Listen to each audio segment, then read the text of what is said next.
After you put the tomato in the pan, you put some oil.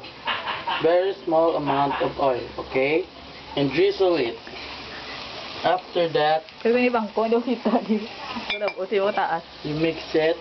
This is the result. You mix the...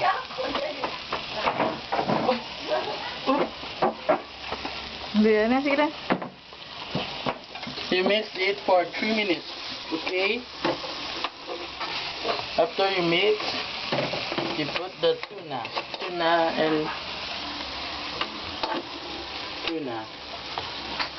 oil first.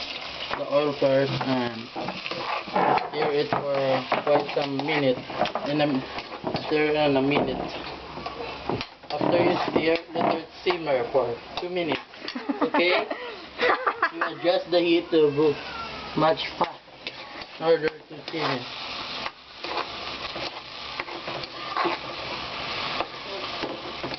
Then, pagkalipas ng isang araw, put the tuna in the frying pan.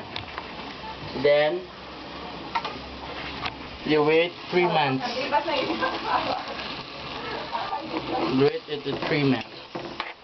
You mix it. Shut up. In the video are cooking lesson. Okay. After that, we put some vetsin.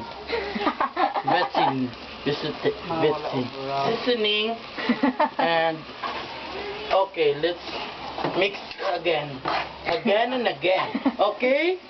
Okay, class?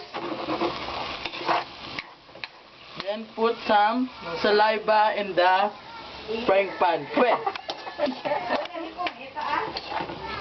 Okay. You put some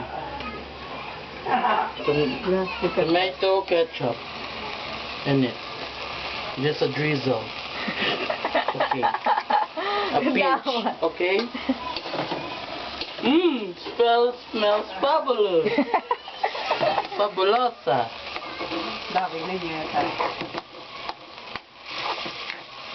Then we cover it.